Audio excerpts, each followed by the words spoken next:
This video sponsored by BuyMode e-shopping app. BuyMode e-shopping application is one of the online shopping app now available on Play Store and App Stores. Hello friends, நம்ம வீட்டுக்கு தேவையான காய்கறிகள் மற்றும் மளிகை பொருட்கள் போன்றவற்றை நம்ம பைமோட் ஆப்பில்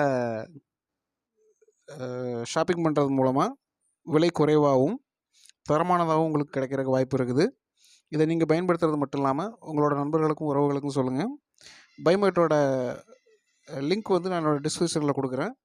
நீங்கள் தேவைப்பட்டால் டவுன்லோட் பண்ணி ஷாப்பிங் பண்ணிக்கலாம். நன்றி.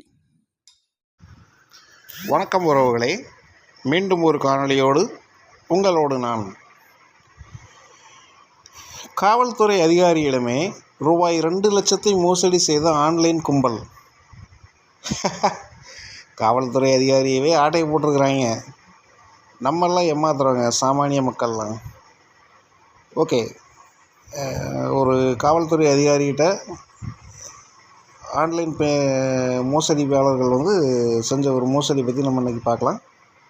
நம்ம சேனலோட நோக்கமே மோசடியாளர்கள் வந்து எந்த மாதிரியான மோசடிகள்லாம் செய்கிறாங்க அப்படிங்கிறத வந்து மக்கள்கிட்ட எடுத்து கொண்டு போய் சேர்க்கறது தான். நீங்கள் அந்த நிகழ்வுகளை தொடர்ச்சியாக தெரிஞ்சுக்கும்போது உங்களிடம் அந்த மாதிரி ஒரு பிரச்சனை வந்துச்சுன்னா நீங்கள் அதிலேருந்து தப்பிக்கிறதுக்கு அது சரியாக இருக்கும்.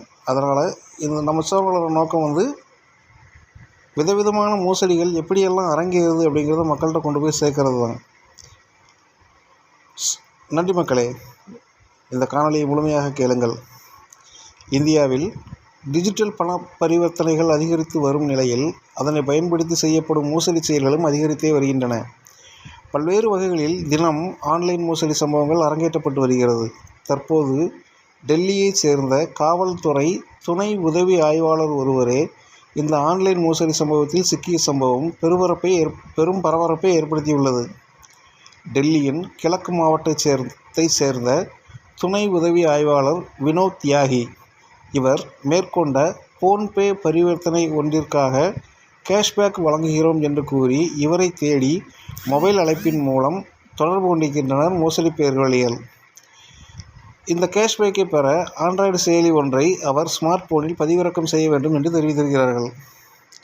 மோசடி நபர்கள் வலையில் சிக்கிய காவல் ஆய்வாளர் அந்த செயலியை தன்னுடைய மொபைலில் இன்ஸ்டால் செய்திருக்கிறார். அதைத் தொடர்ந்து ஆய்வாளரின் ஸ்மார்ட் போனின் இயக்கம் மோசடி நபர்களின் கட்டுப்பாட்டிற்கு சென்றிருக்கிறது. ஸ்மார்ட் போன் மூலம் அவரது வங்கிக் கணக்கு மற்றும் கிரெடிட் கார்டில் இருந்து சுமார் 2,12,000 ரூபாயை வேறு வங்கிக் கணக்கிற்கு மாற்றியிருக்கின்றனர். இதற்கு பிறகு தான் மோசடி செய்யப்பட்டதை உணர்ந்த காவல் நிலையத்தில் வழக்கு பதிவு செய்திருக்கிறார் வினோத் தியாகி. இந்த சம்பவம் குறித்து காவல்துறையினர் விசாரணை நடத்தி உத்தரப்பிரதேசம் மற்றும் மேற்கு வங்காளம் உள்ளிட்ட மாநிலங்களிலிருந்து பல்வேறு நபர்கள் கைது செய்யப்பட்டு அந்த பணம் தற்போது திரும்ப பெறப்பட்டிருக்கிறது. மேலும் கைது செய்யப்பட்டவர்களிடமிருந்து பல வங்கி ஆவணங்கள் கைப்பற்றப்பட்டிருக்கின்றன. என்ன உறவுகளே, இந்த காணொளி மூலம் உங்களுக்கு மிக பயனுள்ளதாக இருந்திருக்கும்னு நான் நம்புகிறேன்.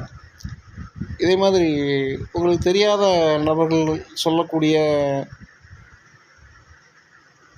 பண பரிவர்த்தனை சம்மந்தப்பட்ட எந்த ஒரு காரியத்தையும் நீங்கள் செய்ய வேண்டாம். நிச்சயமாக மோசடி தான் அதில் இருக்கும். இந்த காணொலியை முழுமையாக கேட்டமைக்கு நன்றி. மீண்டும் ஒரு காணொலியோடு உங்களோடு இணைகிறேன். நன்றி, வணக்கம்.